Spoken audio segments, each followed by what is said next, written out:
আসসালামু আলাইকুম।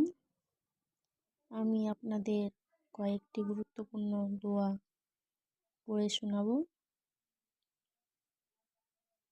জান্নাত চাওয়া ও জাহান্নাম হতে বাঁচার দোয়া। আল্লাহুম্মা ইন্নি আসআলুকাল জান্নাতা ওয়া আউযু বিকা মিনান নার। আরেকবার বলছি, আল্লাহুম্মা ইন্নি আসআলুকাল জান্নাতা ওয়া আউযু বিকা মিনান নার। হে আল্লাহ, আমি তোমার নিকট জান্নাত চাই এবং জাহান্নাম হতে বাঁচতে চাই। পরবর্তী দোয়া, আয়না দেখার দোয়া।